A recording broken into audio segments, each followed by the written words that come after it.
The privilege of a lifetime is to become who you truly are. That one sentence holds the weight of 1,000 unspoken truths, because deep down, many of us aren't truly living as ourselves. Instead, we're performing, going through the motion, shaping ourselves around expectations, and silencing the parts that feel too raw, too ambitious, or too strange to fit the mold. Life can feel like you're watching a movie about yourself, only you're not the one writing the script. But what if I told you that the real power begins when you start reclaiming your authorship? Beneath the image you present to the world lives another self, a deeper, hidden layer often called the shadow. It's the version of you that you've tucked away because someone somewhere said it was too much, too weird, or not good enough. And yet it is in this shadow that some of your greatest strength, creativity, and authenticity lies. It's not your enemy. It's your untapped potential. This isn't just psychological theory. It's personal transformation. In this video, we'll explore 6 timeless lessons drawn from the insights of Carl Jung and the ancient wisdom of Stoic philosophy. Lessons that can help you reconnect with the most powerful version of yourself. Why mix Jung with Stoicism? Because together they form a blueprint for becoming your true self. Jung teaches us how to understand the depths of our psyche, while Stoicism shows us how to act with wisdom, discipline, and inner strength. Jung helps us face our darkness. Stoicism teaches us how to use it for the light. If you're ready to dig deep, to uncover your real self and reclaim the parts you've been told to hide, then join this journey.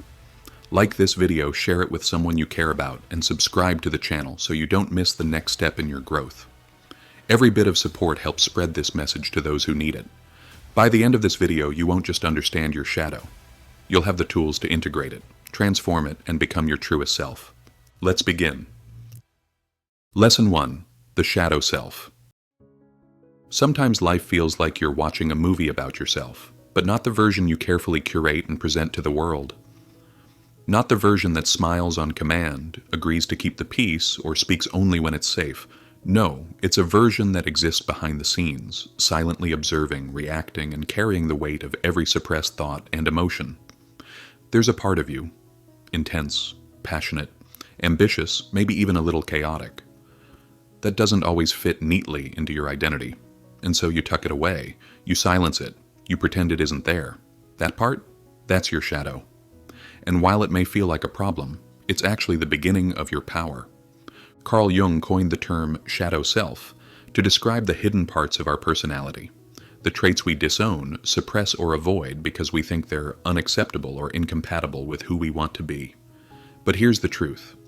Your shadow is not just a collection of flaws or negative impulses. It also contains your unexpressed creativity, your buried courage, your wild instincts, and your unrealized potential.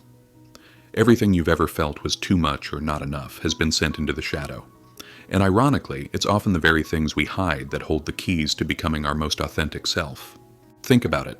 Have you ever had a sudden, sharp thought that didn't feel like you? A moment of envy when a friend got an opportunity you wanted? A flicker of rage that seemed to come out of nowhere? A fantasy or impulse that startled you? These aren't glitches. They're messages, whispers from the parts of you that haven't had a voice. And the more you push them down, the more power they gain. But when you listen, truly listen, you begin to see the full map of who you are. Not just the sanitized version, but the real, raw, and layered self that lives beneath the mask. Your shadow shows up in the roles you play to be accepted, in the dreams you abandon out of fear, and in the judgments you place on others that reflect unresolved parts of yourself. It's in the tension between who you are and who you've been told you should be.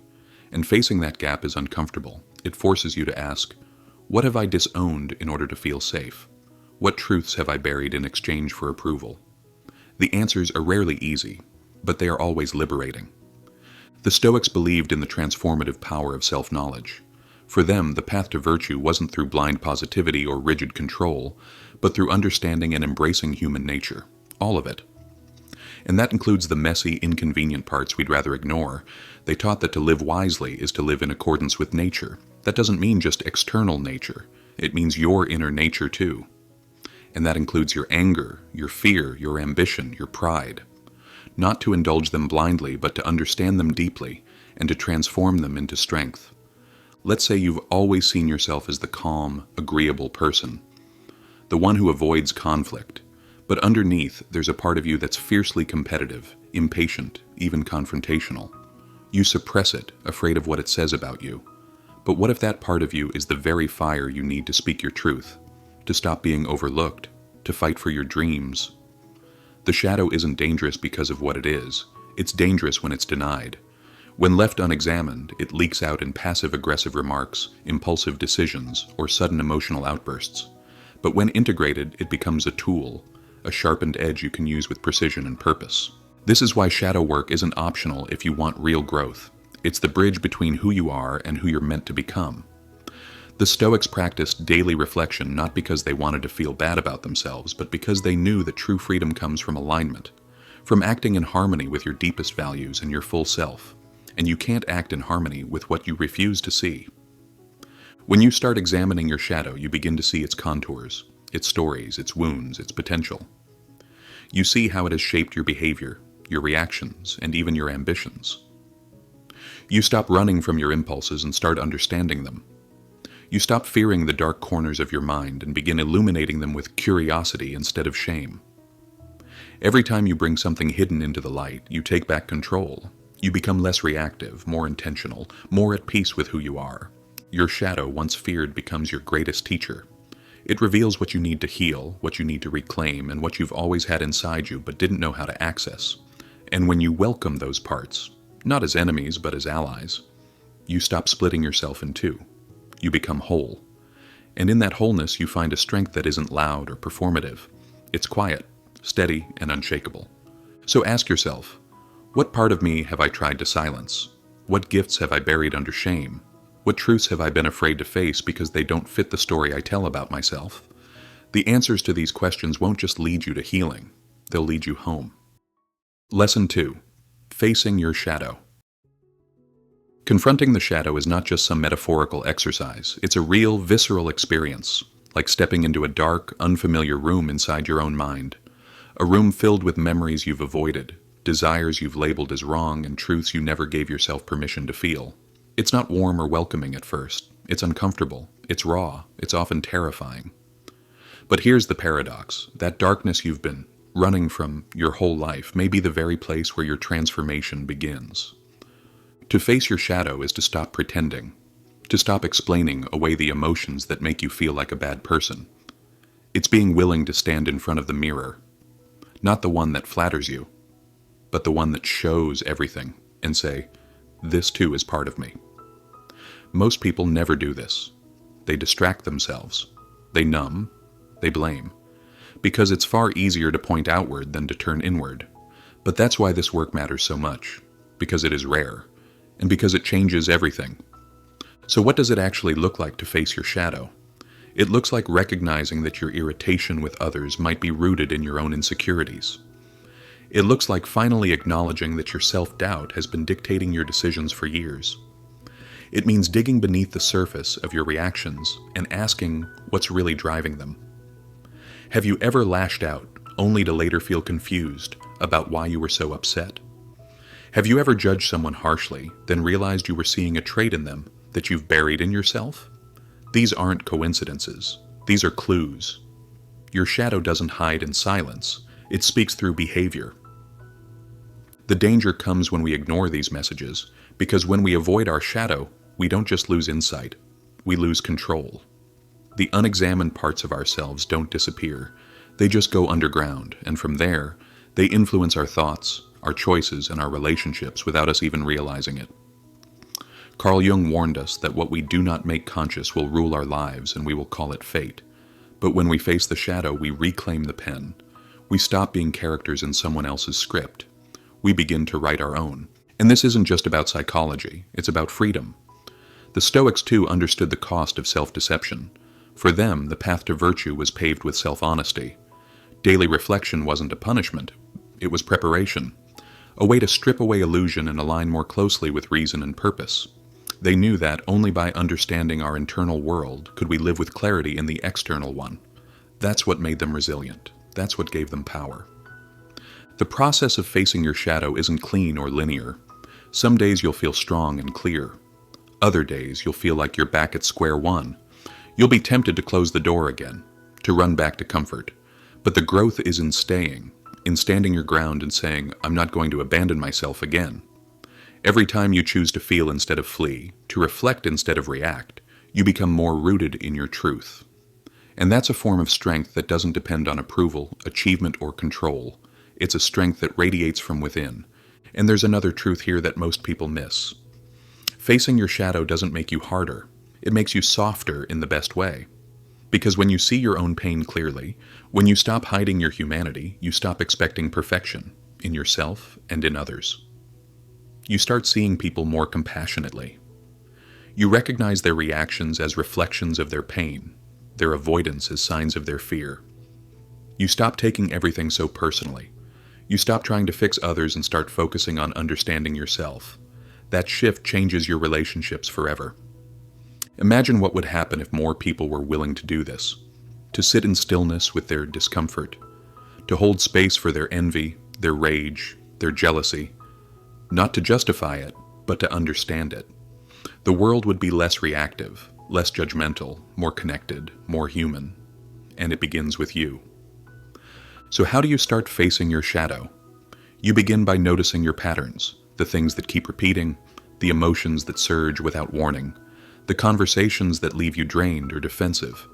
You slow down long enough to ask, what part of me is being activated right now? You journal not to record your life, but to decode it. You meditate not to escape your thoughts, but to listen to them. And above all, you practice staying with what's uncomfortable, because that's where the truth lives. This is not easy work, but it is sacred. Because every time you shine light into your own darkness, you make it easier for someone else to do the same. You become less afraid, more open, and ultimately, more free. Lesson 3. Embracing integration. Once you've faced your shadow, truly seen it, sat with it, and understood it, the next step isn't to conquer or eliminate it, it's to integrate it. This is where the real transformation begins. Integration is not about fixing yourself. It's not about becoming someone new. It's about becoming whole. It's about weaving together the fragments of your identity, the visible and the hidden, the polished and the raw, into one cohesive, authentic self. Because as long as you're at war with yourself, you'll never have peace in the world around you. Integration means taking all the lessons you've uncovered from your shadow and inviting them to take their place at the table, not to dominate the conversation, but to inform it. It's recognizing that your anger might hold your boundaries, that your jealousy might point to your unlived dreams, that your fear might carry wisdom you've been too busy to hear. These parts of you that once felt threatening aren't there to ruin your life. They're there to guide you, if you're willing to listen. Too often people go through life splitting themselves apart. There's the version they show to the world, kind, reasonable, composed, and the version they keep locked away, impulsive, emotional, unpredictable. And because they refuse to acknowledge both sides, they end up feeling like imposters in their own lives, out of sync, disconnected. They smile while suppressing resentment. They perform success while ignoring burnout. They say yes while screaming no inside. Integration puts an end to that dissonance. It allows you to move through life with inner alignment, where what you feel, what you believe, and how you act are finally on the same page. Let's say you've always seen yourself as calm and collected. That's how people describe you. That's how you've been praised. But underneath that image is a competitive drive, a hunger to achieve, a part of you that wants to win. Maybe you've buried it because you were afraid it would make you look arrogant, but that ambition, key when integrated, can be used as a force of purpose. It can give you energy, direction, and a standard for excellence. It doesn't have to replace your calmness. It can work alongside it. That's what integration does. It turns inner conflict into inner cooperation. The Stoics knew the power of integration, though they didn't use the term. Their philosophy emphasized the harmony of reason, emotion, and action. They didn't believe in suppressing emotion. They believed in understanding it, guiding it, transforming it into virtue. Marcus Aurelius reflected constantly on how his inner impulses aligned with his outer conduct. He wasn't trying to be perfect. He was trying to be consistent, true to his principles, even when his instincts pulled him in another direction. That's what integration looks like in practice. Not a performance, but a discipline. a constant returning to wholeness. Integration also brings clarity. Once you stop hiding from yourself, your path becomes clearer. You no longer waste energy pretending. You stop second-guessing your instincts. You start trusting your judgment. You show up in relationships with confidence because you know what you stand for. You speak more boldly because you've already had the hard conversations with yourself. There's a groundedness that comes from being fully integrated, a quiet power that doesn't need to prove anything because it's rooted in self-acceptance. And here's something important to remember. Integration doesn't mean every part of you gets free rein. It means every part of you gets heard. You may still choose to temper your anger, but you no longer deny that it exists. You may still move with humility, but you no longer suppress your pride. You learn to use your emotions rather than be used by them. That's maturity, that's evolution, that's freedom.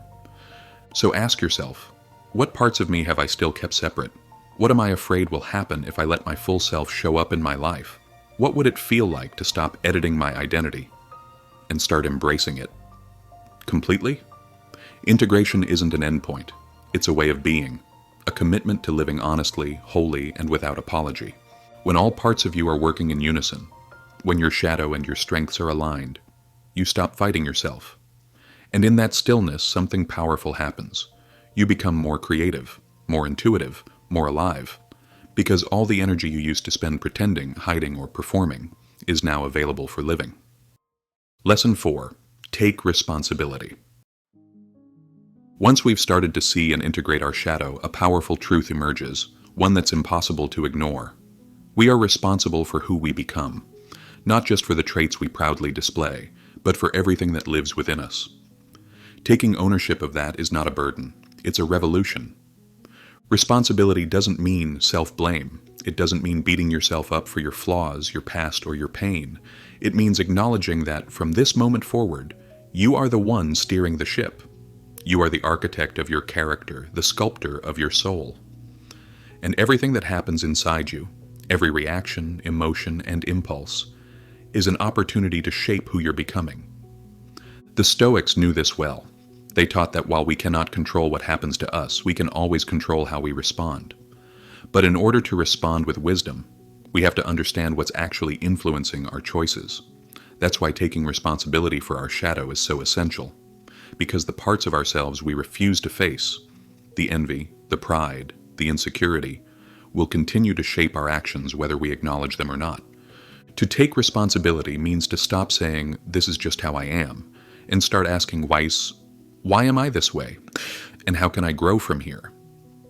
That one shift in mindset changes everything.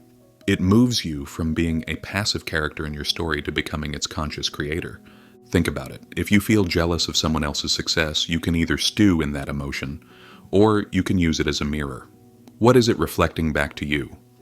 What unmet need or unlived potential is it pointing toward? When you start seeing emotions as signals rather than flaws, you gain power over them. You transform judgment into clarity, and that clarity becomes fuel for transformation. Taking responsibility also removes the need for excuses. It strips away the illusions we create to avoid discomfort. When you look honestly at your patterns, when you say, "Yes, that was me and I want to understand why," you open the door to a level of personal evolution that most people never experience. That's not weakness. That's elite-level courage. Carl Jung said, "Until you make the unconscious conscious, it will direct your life, and you will call it fate." Taking responsibility is how we take our lives back from fate. It's how we stop reacting and start creating. And it's how we stop blaming the world for our circumstances and start shaping ourselves to meet them. When you truly own your shadow, you also stop projecting it onto others. You no longer need to see threats in every disagreement or feel judged by every confident person you meet. You begin to realize that so many of the battles you thought were external were actually happening within. And when you take ownership of that, peace is no longer something you chase. It becomes something you build. Stoicism teaches us that character is everything, and character isn't built by hiding your flaws. It's built by facing them, working with them, and rising above them. That's what this lesson is all about. So ask yourself today, what am I still blaming others for? What patterns am I repeating that I haven't taken ownership of? And what would it feel like to finally say, "This is mine, and I'm ready to rise above it"? Responsibility isn't a restriction. It's freedom in its highest form. Because the moment you stop waiting for someone else to change or for circumstances to fix themselves is the moment you become unstoppable. Lesson 5. Harmonize. Once we've faced the shadow and accepted responsibility for our inner world, the next step is to bring all of these parts into harmony. This isn't about perfection, it's about balance. It's about creating an internal rhythm where every aspect of who we are, light and dark, strength and sensitivity, logic and emotion, plays its part in a deeper, more unified melody. You see, we're not meant to flatten ourselves into a single version of acceptable. We're meant to orchestrate the many sides of our personality into something powerful and whole. Like a symphony, where each instrument has its place, we must learn to conduct the full range of who we are. Because when one part dominates and drowns out the others, we lose clarity. But when every part contributes with purpose, we become unstoppable. Harmony begins when we stop seeing our traits as good or bad and start seeing them as tools. Think of ambition. Left unchecked, it can become ruthless. Repressed, it can lead to regret. But harmonized with compassion, ambition becomes a force for contribution, for leadership, for meaningful impact. That's the alchemy of self-awareness, turning contradiction into complement. Maybe you've always considered your sensitivity a weakness, something that made you fragile, too emotional, too open. But what if that very sensitivity, when paired with strength, is your superpower? What if it allows you to read the room, connect more deeply with others, and respond to life with insight instead of indifference? That's harmony. Not choosing between parts of yourself, but learning how they dance together. This is where Stoic philosophy shines. The Stoics taught that self-control isn't repression, it's appropriate expression. It's knowing how to channel your anger into assertion, your desire into discipline, your fear into strategy. It's not about pretending you don't feel, it's about choosing how to use what you feel and when. Harmony isn't passive, it's an active, intentional process. It requires you to step into the role of both conductor and instrument, aware of your internal dynamics and how they're showing up in the world. And just like in music, harmony is fluid. It changes with the environment, with time, and with growth. But the key is always the same: awareness, acceptance, and alignment. Ask yourself, which parts of me have I been trying to silence? What would happen if I stopped choosing one side of myself and started listening to them all? What could I create if every part of me, even the flawed and forgotten, work together instead of fighting for control? This is not a practice you master overnight, but with time it changes everything. Your relationships deepen, your purpose clarifies, and your self-respect expands. Because when you stop fighting who you are, you free up your energy to live with intention. Jung believed that wholeness is not achieved by cutting off a portion of one's being, but by integration. And the Stoics would agree. Wisdom comes not from denial, but from understanding, from inner harmony. So let this be the moment you stop running from your contradictions and start leading them. Lesson 6. Keep the sword sharp. Awareness, integration, harmony. These aren't one-time achievements, they're living, breathing disciplines. And like any craft worth mastering, they demand ongoing attention. That's why this final lesson is so critical. Keep the sword sharp. Your self-awareness is your blade, your discipline, your armor. And your ability to reflect, adapt, and grow, that's your edge, your personal advantage in a world that is constantly testing your patience, your focus, your values. The inner work we do is not a destination we arrive at and celebrate forever. It's more like a fire that needs tending. Leave it alone too long and it dims, neglect your mind, and even the clearest truths can fade. Just as a seasoned warrior wouldn't dream of heading into battle with a blade dulled by time and neglect, we can't afford to walk through life unaware of the forces shaping our choices from within. Carl Jung emphasized again and again that the unconscious does not disappear. Simply because we've acknowledged it once. It's not like flipping a switch and calling it done. It's more like uncovering a vast, shifting terrain that requires continual exploration. Our shadow adapts as we evolve. New life phases, new responsibilities, new relationships. All of these can stir parts of ourselves we didn't even know were there. And this is why self-reflection is not just a helpful tool, but a necessary one. The Stoics, too, built their philosophy around this idea. Marcus Aurelius didn't write his meditations to show off his wisdom. He wrote them to anchor himself, to return to center, to hold himself accountable each day. He understood that the inner world can grow wild without guidance. Reflection was his discipline, and it must become ours too. You might wonder, why do I still feel insecure even after doing so much inner work? Why do envy, fear, or comparison still show up uninvited? The answer isn't failure, it's evolution. You are changing. Life is shifting around you, and every time you grow, new challenges will ask new questions of your soul. Those old shadows may reappear in new disguises, not because you're going backward, but because your consciousness is deepening. This isn't a setback, it's refinement. The work is never over because you are not a static being. You're dynamic, layered, ever becoming. That's why your awareness must evolve too. Keeping the sword sharp means becoming your own observer, learning to spot the subtle signals that most people ignore. It's noticing the tightness in your chest when someone criticizes you, the urge to withdraw when vulnerability is required, the spike of resentment when someone else succeeds. These moments are gold, not problems to suppress, but pathways to deeper understanding. And instead of reacting with autopilot thinking, you learn to pause. You take a breath. You ask yourself, what's really going on here? That single moment of conscious inquiry can shift the entire direction of your day. Chaos becomes clarity. Impulse becomes insight. And insight, that's real power. But this sharpening isn't just about your inner world. It transforms how you engage with everything outside of you. When you understand your triggers, you stop projecting them onto the people around you. You stop blaming others for the storms you haven't yet weathered inside. You start responding with grace instead of defensiveness. And when you know your needs, when you name them and respect them, you stop outsourcing your worth. You no longer look to others for validation because you've already affirmed yourself through truth. This creates relationships that are deeper, more honest, and far more resilient, because they're no longer built on performance, they're built on presence. And here lies one of the most beautiful rewards of daily reflection, compassion. When you stay connected to your own struggles, when you've looked your fear in the face and learned how it whispers lies, you naturally become more forgiving toward others.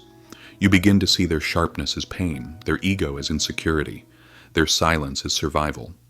You realize that everyone is carrying their own battle, their own hidden shadow. And instead of reacting with judgment, you respond with understanding. This is not softness, this is wisdom. This is what makes you a person others feel safe around. A person whose strength doesn't come from control, but from self-knowledge. So how do you keep the sword sharp? Through ritual, through repetition, through brave, consistent honesty. Journaling isn't just for tracking goals, it's for tracking your soul. Meditation isn't about escaping your thoughts, it's about observing them with detachment and grace. Stillness is not laziness, it is a training ground for self-mastery. And in these quiet moments, you ask the questions that no one else can answer for you. What part of me am I still avoiding? What emotion do I dismiss too quickly? Where am I not living in alignment with the person I want to be? These are not gentle prompts. They are chisels. They carve away what is false and bring forward what is real. The Stoics taught that adversity is not the enemy. Unpreparedness is. And the same goes for your inner world. Life will test you. People will disappoint you. Opportunities will slip through your fingers. You will be misunderstood. But if your mind is sharp, if your heart is clear, and if your values are anchored deep, you will not be shaken. You will bend, but you will not break. You will feel pain, but you will not lose your way. This is what it means to be resilient, not immune to hardship, but equipped for it. So keep going, keep practicing. Keep pausing long enough to see clearly, and keep cutting away every illusion that keeps you small. Because every act of reflection, every moment of self-honesty, every courageous question you ask is another swing of the whetstone, another layer of strength added to your character, another day you refuse to live unconsciously. And that commitment over time refines you into someone not just aware, but deeply, fiercely, vibrantly alive. So now we arrive at the end, or perhaps the beginning, of something greater. You've explored 6 powerful lessons drawn from the minds of Carl Jung and the ancient Stoics, and each one has offered you more than theory. They've offered you tools for transformation. You uncovered your shadow, found the courage to face it, learned how to integrate it into your daily life, took full responsibility for who you're becoming, discovered the beauty of inner harmony, and committed to sharpening your awareness every single day. But above all, you've taken a rare and courageous step toward authenticity. Not the curated kind, but the kind rooted in wholeness and truth. As Jung taught, the journey inward is the most important one we'll ever take. And as the Stoics knew, the ability to master our inner world is what makes all the difference when life tests us. Becoming your true self is not a one-time achievement. It's a daily commitment, a commitment to look inward with honesty, to act outward with wisdom, and to grow even when it's hard. So if this video sparked something in you, if it helped you see yourself more clearly, then like it, share it, and subscribe, because this is only the beginning. Keep reflecting, keep growing, and never forget. The journey to your truest self is the most powerful gift you can give to this world.